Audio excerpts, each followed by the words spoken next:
Am I the idiot for not siding with my parents who are trying to force my brother to have a baby? My brother and my sister-in-law have been married for 6 years. I love them both dearly. They adopted a little girl about a year ago. My parents were happy about this too, at first. They got really angry when my brother and sister-in-law announced recently that their daughter would be their only child, and they do not want biological kids. My mom and dad lost their poop. They told my brother he had to get my sister-in-law pregnant. He was the family's male heir and he would have to have a biological son to carry forward the family name. This makes no sense to me, nor my bro and sister-in-law. It's not as if we're a family of European royalty. Who gives a frick about the family name in this day and age? Well, my parents apparently do. They've been berating my brother and guilt-tripping my sister-in-law, making her feel like she's taking something away from our family. On one occasion they actually suggested that my brother leave my sister-in-law if she didn't want to get pregnant and have a son with another woman. What's even worse is that they've stopped paying attention to my niece. Earlier, they would call and talk to her almost every day, but ever since they were told about my bro and sister-in-law's decision, they've stopped calling her. This pisses me off and has deeply saddened my bro and sister-in-law. A child is 3 years old and doesn't deserve this kind of treatment. Yesterday, when I called my brother, he seemed very upset. He told me that mom and dad had called him and they had talked about something unrelated. When he asked if they wanted to talk to their granddaughter, they said they'd talk to their real grandchild when my brother came to his senses and decided to give them one. I was angrier than I've been in a long time. I called my parents and unloaded on them. I told them how selfish and cruel they were and how dare they take out their anger on my niece, along with a lot of other things I can't even remember. My mom started crying as she's not used to being yelled at. I understand that yelling at them may have been a bit much, but I just can't believe how awful they are towards a kid. So am I the idiot? Or are they? Edit. Some people have been wondering how my parents would act when I have kids. No need to worry about that since I won't be having any. I made this clear to my parents years ago and yes, they threw a fit over this. Update. It's been 4 weeks since I posted the original story. Since then, my parents have tried to rally our relatives, uncles, aunts, cousins, and our grandparents to gang up on my brother and sister-in-law to pressure them to have a biological child, preferably male. However, their plan has failed miserably. Most of the relatives told them they were being crazy. Cousins repeated some of the things that I had said to them. Uncles and aunts told them even if they did want a biological grandson, there was no excuse for the way they were treating my niece. Even my grandparents, who are quite old-fashioned, admonished them for their behavior. My brother has banned them from his home. I've banned them from mine. This ban will stay in place until they start treating my niece like their granddaughter, i.e., the way she deserves to be treated. I feel like my grandparents shunning my niece hurts even more because when she first became a part of the family, they appeared to love her. They would speak to her on the phone, play with her when they visited. But all of that stopped when they found out that my brother and sister-in-law won't be having any biological kids. They just rejected a little girl for no fault of her own. Not the idiot. If your brother really wants to nail it home, he can take his wife's last name, pay to file the papers and change it legally. No last name. Done. I'm seriously glad that you and your family have stood up to your parents. Their behavior is abominable and they should be ashamed. Not the idiot. Good on you. I don't want bio kids because I would rather adopt or foster. It's important to me and I can't imagine my parents treating me like this. The idea that only the men in the family can pass on genes is ridiculous and old-fashioned.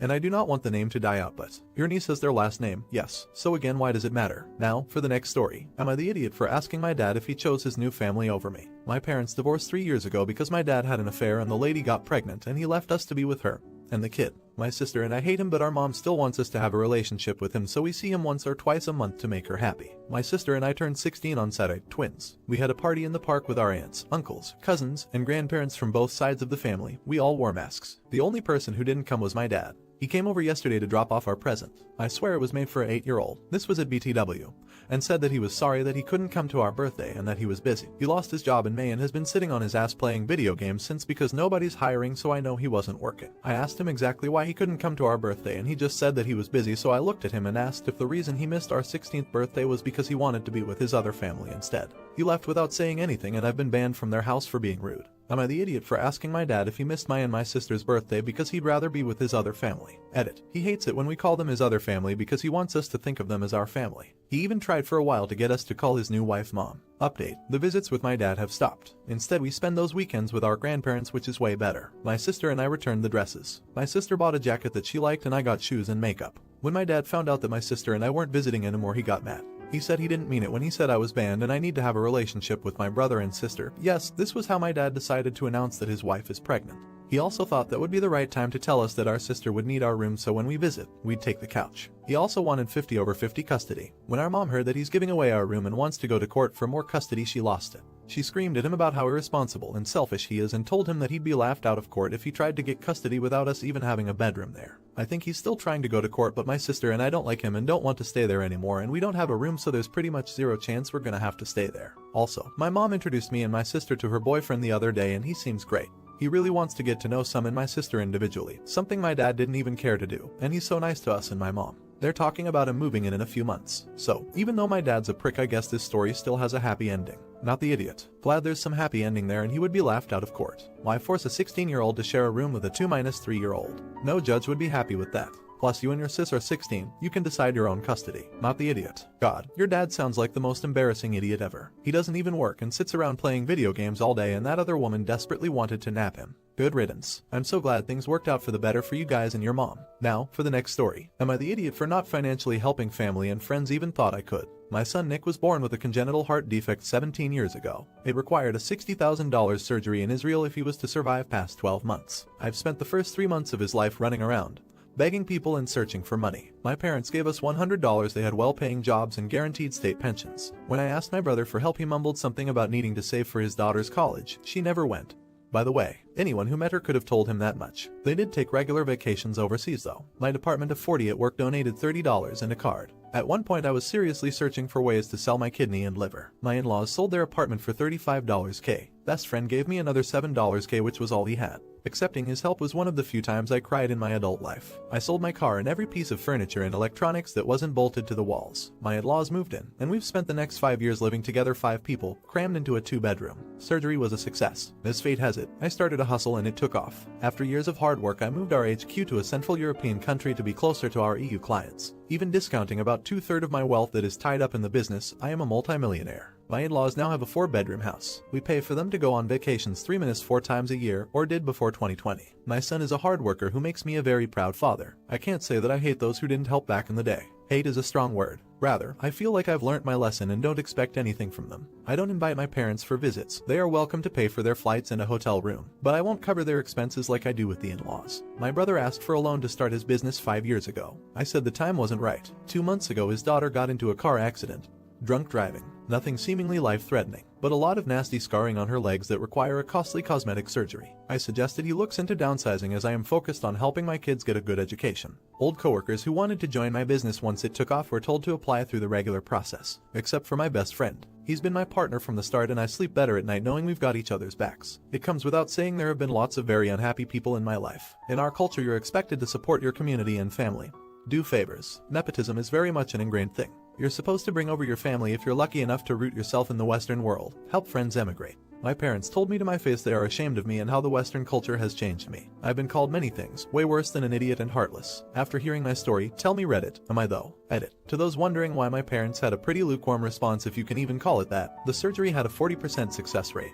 They thought we should let nature run its course and instead try for a new baby. It may sound horrendous to Westerners, but it's not that cold of a statement to someone in our home country. But obviously wife and I didn't take it well. Update. So, it's been a couple months. I have learnt my lesson not to ask 17-year-old kids on Reddit questions about real life and made some decisions, haha. First, a lot of you did make valid suggestions that I took to heart. I spoke to my parents candidly about why I distanced myself from them. They were clearly ashamed, and I think it's that shame and pride that kept them from reaching out and apologizing years ago. My mom kept her face covered with her hands for most of the call. She was clearly sad. Anyway, I ended up telling them I would never want to see them go destitute, so if they are in poor health or need help with the basic necessities, I'm obviously a call away. Otherwise, things have stayed the same. Next, about my niece. Here's where I disagree strongly with most Redditors. She's a 20-something girl who made a tremendously stupid mistake. She took down a pole driving drunk and will pay for that with her physical appearance and health for the rest of her life. It could have been worse. Thankfully, that's all it was. I talked to her, and as a first step we paid for her initial scar treatment, some silicone dressings, steroid injections to improve the healing. They can't do the removal surgery until they heal properly and things settle down, so it could be another 6 months to a year before they reassess. She asked if I can also help her find a rehab. She wants to pay for it herself. She admitted to having a problem, and I won't go into why she started drinking, but I hope none of the haters have the same reason to turn to a bottle.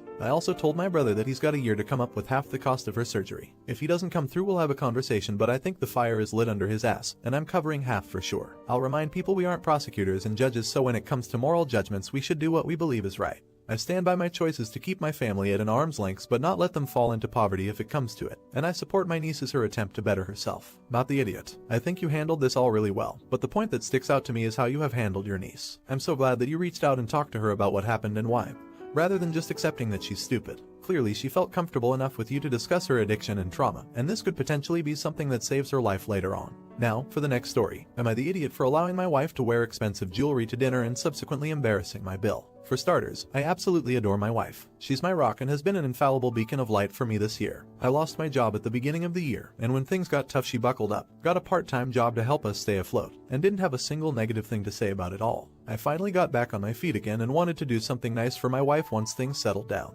She's a classic girly girl and loves to dress up, go out, etc. We really cut back this year, so when our finances felt stable, I wanted to splurge on something special for her. I bought her a diamond necklace, nothing too extravagant. We just got out of financial straits. I'm not turning around and blowing money I don't have. It's a single solitaire diamond that IMO was classy and elegant, but something she could wear on the daily. Cue to Thanksgiving dinner, and my wife wears the necklace to dinner. Her sister-in-law, her brother's wife, I'll call her Mary, notices the necklace and compliments my wife on it. My wife happily tells her how it was a surprise, and Mary agrees that it was a super sweet sentiment. Compliments me on my choice, and overall the family thought it was a nice gift, especially knowing that we went through hard times. A few days after dinner, I received a text message from the brother-in-law calling me an off for using Thanksgiving dinner to show off and make it all about me. He said that I shouldn't have let my wife wear such flashy jewelry to dinner and upstage everyone else, and that it was super selfish and conceited of us. I was stunned to be honest, because the necklace discussion only lasted several minutes, maybe 5 minutes 10, and the rest of the family only had nice things to say about it. They seemed genuinely happy for me and my wife. I'm starting to feel like an awe because it's true that the family isn't incredibly well off, and something like my wife's necklace would be seen as something very luxurious. My brother-in-law says that I'm now putting pressure on him to get his wife something extravagant for Christmas. On the other hand though, I don't feel like it's really my responsibility to care about how brother-in-law feels about a gift I got for my wife, and that if he feels pressure it's not on me. I don't know, was I the idiot for talking about the gift during dinner? Update. Thank you to everyone for giving me the confidence to move forward with the situation. There were a few questions in my last post regarding how my wife, brother-in-law, and sister-in-law were involved in the situation that I wanted to shed some light on. Unfortunately, the outcome isn't the best. The first thing I want to clear up is that brother-in-law is, in fact, my wife's brother. Secondly, the allow comment regarding my wife's choice in dress was from my brother-in-law. I have no interest or power in dictating what my wife chooses to wear regardless of the occasion. Thirdly, while I won't reveal the cost of the necklace, I can assure everyone that it was in a reasonable price range that definitely wouldn't turn any heads if worn out running errands, but was still special enough to my wife and myself. I initially wanted to keep the text messages from my wife in fear that it would sour the sentiment behind the necklace, but we're not the type to keep secrets from each other. When she read the text, she was 553. I've never seen her so upset, especially at family. She immediately called her brother and just reamed him out for his insensitivity. We were on the phone together, but I didn't really pipe up once they started arguing since I felt like they should work it out as siblings. They got in a long argument and her brother said he was worried that she was going down a slippery slope of becoming a superficial bitch, and that we shouldn't force our financial success on other people. That comment honestly shocked the both of us, because while they weren't close growing up, he's never talked to her like that before. At that point, my wife told her brother that if he wasn't going to be happy for her, that she had one thoughtful treat from her husband after a really shitty year, then she had nothing to say to him. A few hours later, my wife did get a text from sister-in-law. Apparently she also heard the conversation and was mortified. She at least reassured us that she was happy for our success after working so hard and that she'd try to talk some sense into her husband, brother-in-law. Regardless, my wife and I decided to spend Christmas without brother-in-law and his wife. We'll be doing it separately on Christmas Eve with her parents. At this point, there's just too much tension, and I didn't want to risk brother-in-law ruining Christmas because I wouldn't put it past him to find the gifts we get her family too luxurious and pitching a fit in response. Her parents are staying out of the situation for the time being but okay with meeting us separately, and I respect their decision. And this might make me off, but I'm going to take some advice from a few commenters and get my wife a nice matching bracelet for Christmas. Edit. I didn't include this before because my brother-in-law didn't concretely admit to anything, but my wife speculates that her brother's behavior is due to a competitive nature. She said that he's always loved winning, even as a child. During my rough patch he started coming around to help out, but now I'm starting to feel like it just gave him some sort of twisted satisfaction to see me failing. Not the idiot. Get your baby anything she wants. Go ahead, y'all worked hard for your money so you know where y'all deserve to play hide a little bit. There's nothing wrong with that. This was a great update. Your wife's brother need to take a cue from you and get the stick out of his ass and get it together.